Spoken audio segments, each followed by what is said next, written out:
Hey everyone, and welcome to the video. I'm North Central. We are among the tombstones back here at the Bridgeport City Cemetery.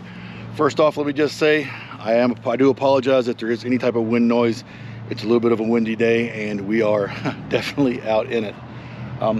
Again, I am just like a video a couple weeks ago when we were over at Mount Zion.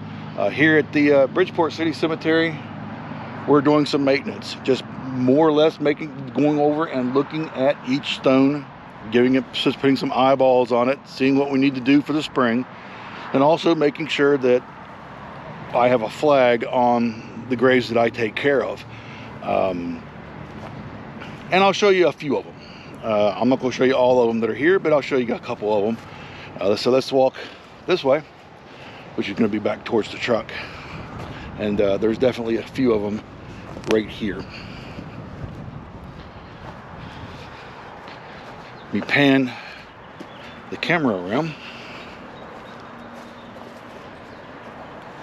So I take care of the flag on this grave. He does not have a federal stone, so I don't mess with his actual headstone or anything. I may at one time come in here and clean this. I don't know, straighten it up a little bit. But this is Joseph Johnson. He was an ex-governor of Virginia back in the day. And of course, he served in the War of 1812. Which is why I keep a flag on his grave. And pan around, pan around, pan around. This is the stout monument that I cleaned. Now this thing was basically black and red. And you see it still needs a little bit done to it. But this is Thomas Stout. He was on the Revolutionary War, or in the Revolutionary War. Survived it. That is the collar that this stone should pretty much be. But there's this flag that I keep on it. Pan around, come over here. This is J.S. Brant, 5th Massachusetts Cavalry. Flag still looks good. And there's a couple more Revolutionary guys up here that I take care of. Oh, it looks like one of my flags is down. I'll have to fix that. I keep a flag on this guy here as well. He was another Revolutionary War guy. That's his stone, actually. His original stone is gone, and they put this stone here to commemorate his original stone. This is the one that's down. This is the original headstone of John J. Waldo from the Revolutionary War. I'll have to, of course, get another flag and put that in the ground. And then here's his stone. Came out looking really nice. That's been leveled too, by the way. And then over here is John Stout. This is the father of Thomas Stout, which is over by the Stout Memorial. And there's his stone that was raised and everything. Flag looking good. And of course, Hannah Stout is Jonathan's wife. So let's walk up here to this area towards the truck. I gotta get a flag anyways and bring back down here. I want to give you a little look at this stone that I saw in here, or is it a stone? It's kind of interesting. Let's first take a look at it. Let me pan the camera back around.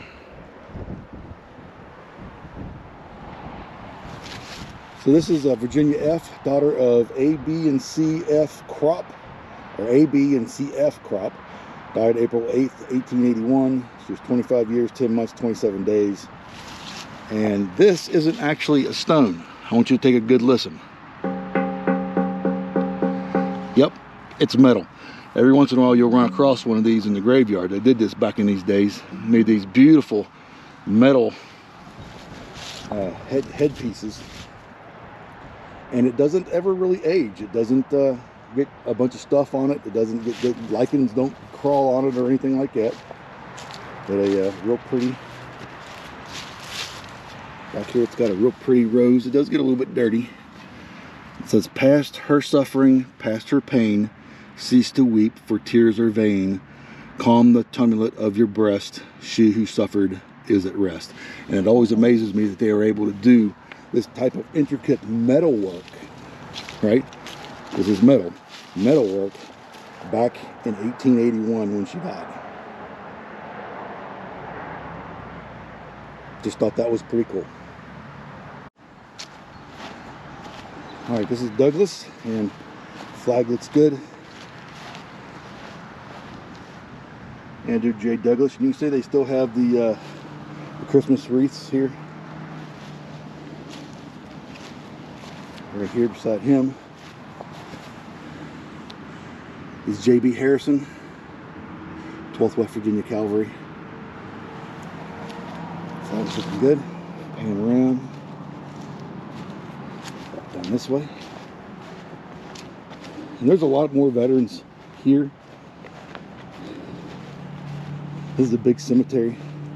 These are just the ones that I have gotten to. But we're going to try and get to a lot more. Henry C. Ross, 6th West Virginia Infantry. Flag looking good.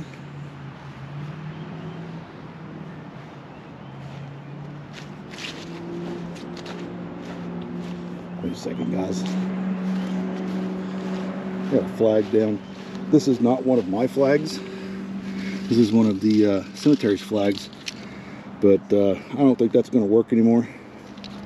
I will properly take care of the flag.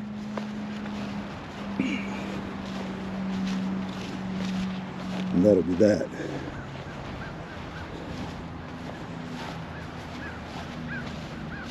And of course we have, and this one needs another cleaning, with Mike Krupia and a raise maybe. Flag blown proud and free. And then again, Skarvalski on his stone here, the flag, and this footstone down here that was cleaned. Looks good. All right, so I'm going to go ahead and get a flag and take it back down there and put it on that guy's grave.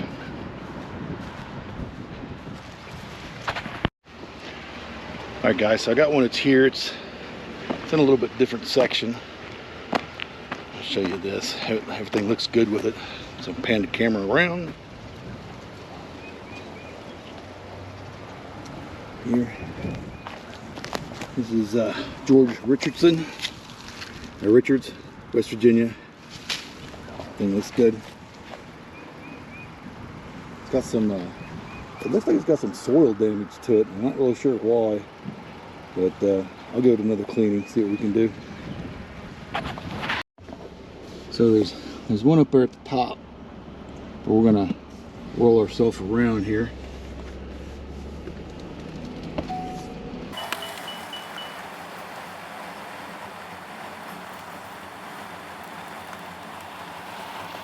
So I mentioned that this cemetery has quite a few veterans in it. Oh, there's one, I'm forgetting one. I need to get PFC Arnett, which is right over here. He was the last of the marble headstones that were put in here. Served in Korea. Go right up here. Just park right here for a second. Jump out the truck.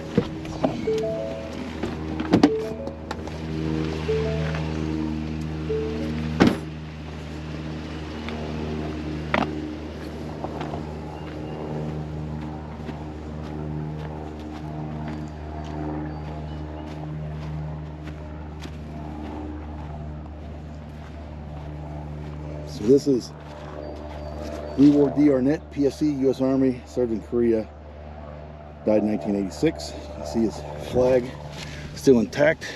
It's not tattered. It's a little discolored, but it'll be okay for now. I'll change it again once we hit spring. There's the wreath. We're beside him with two other ones. I haven't done anything with these guys. This spring I'll put some put a flag beside them, clean them up. But his wreath is blown over. Let's set that back right there.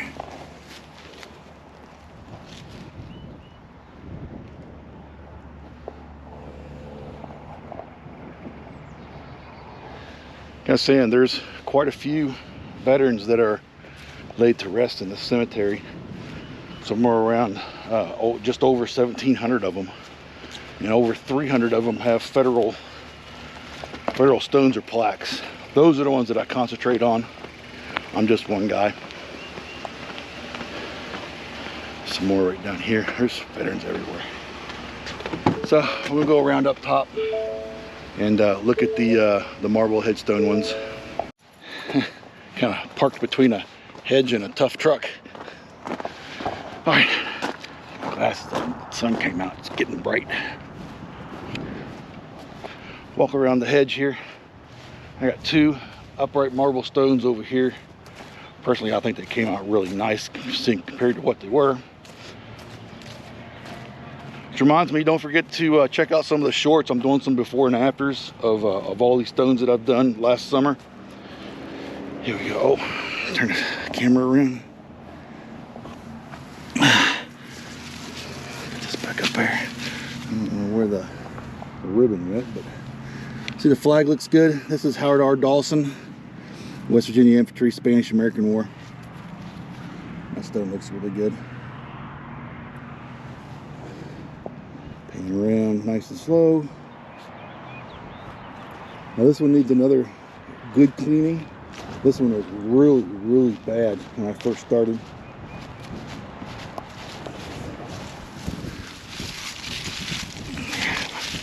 Apparently, yeah, that looks good. See, the right side has still got a lot of black stuff on it. We're gonna see if we can't get that off this next spring and summer. Flag still looks good. Still blowing in the breeze.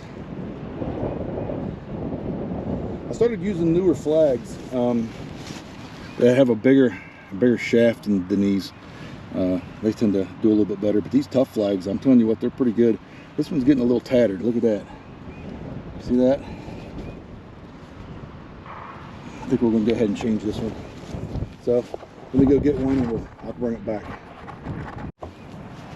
All right, that looks better. New flag. I don't know if you can see the difference in the shafts here. This is like a quarter, and this is like a 3/8, and this is like a quarter, this one here. But I like these larger shafts on these flags, so I started getting those. Okay, it's good.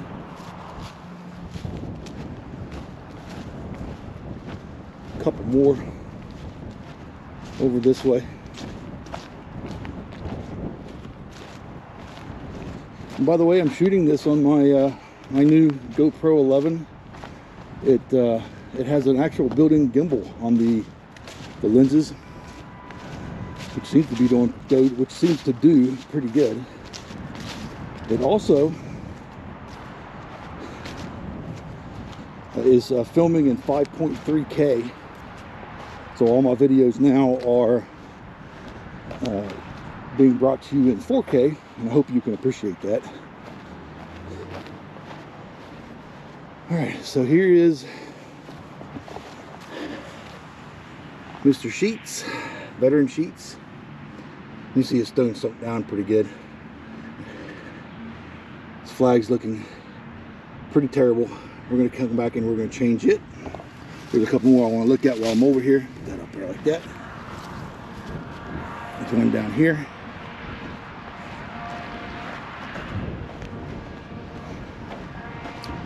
Again, if you're getting wind noise, I apologize.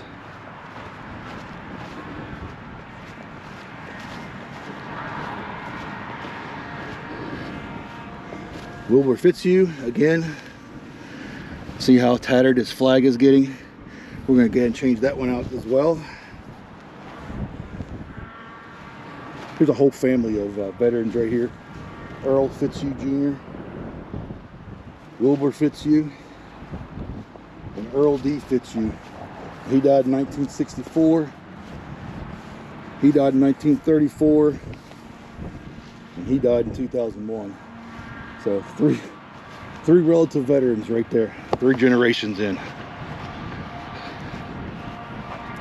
Okay, the last one that's up here that I take care of, as of right now anyways, is Veteran Willis.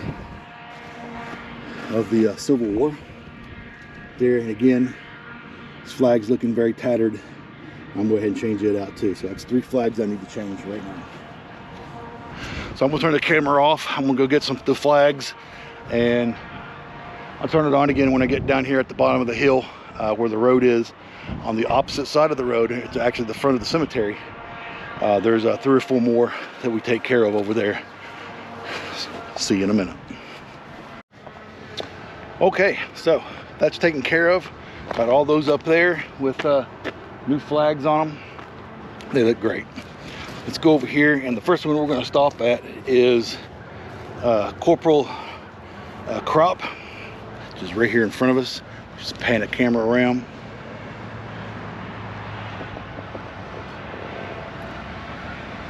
There he is. Of course, his flag is looking kind of tattered, so we're going to go ahead and take care of that. And he is a KIA. He died over in Europe in World War I, probably somewhere in on the line. He was buried in France, and then a few years later, his body was exhumed, and they were able to bring him home. But he died in October 14th, 1918.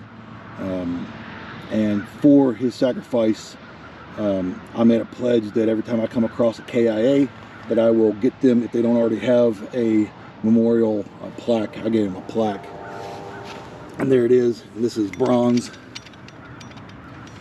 the flag holder. So this flag is not looking so hot. Put that there for a moment. Pull out another flag.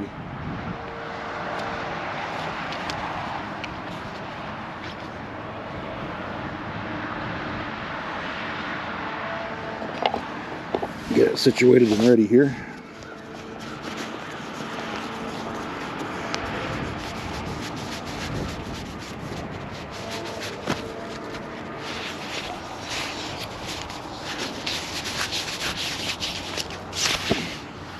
And I like to take the tie strap off of it and I'll put it right down in the holder.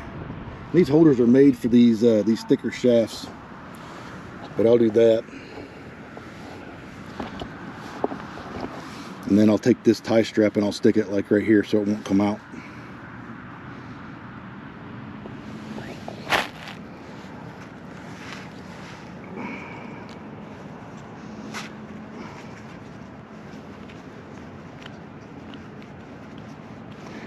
I should have just brought another tie strap with me. That's okay.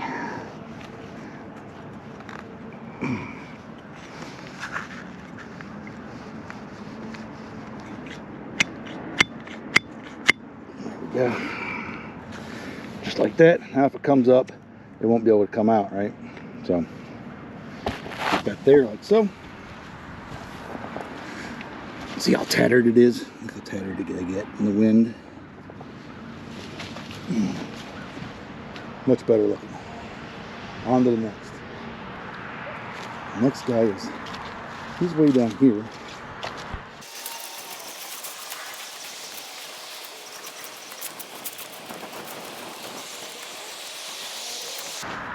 So this cemetery, they will mark these graves. They use these little metal flags like this so they know where to put these wreaths and stuff for the veterans, because they have records of where all the veterans and stuff are. It's really pretty cool. And volunteers will come out and on special days and put wreaths and flags and stuff like that. This is Grover Cleveland Graves. And his flag is pretty tattered as well. I'm going to go ahead and replace it. But he's looking really, really sharp. Looking really good. Let's get him a new flag. Grab that flag out.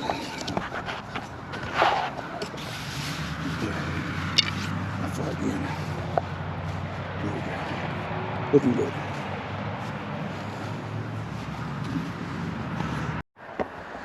Alright, so the next one is right down here by the road.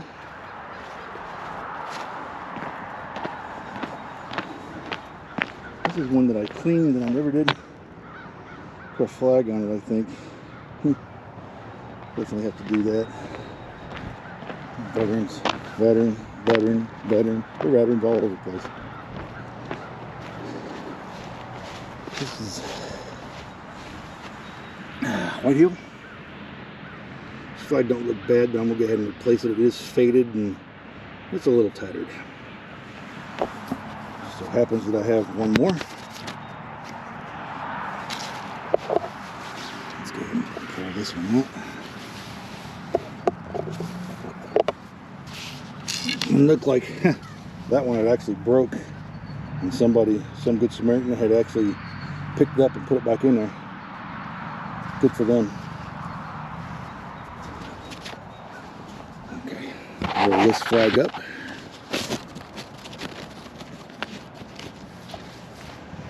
We can head back up here to the truck.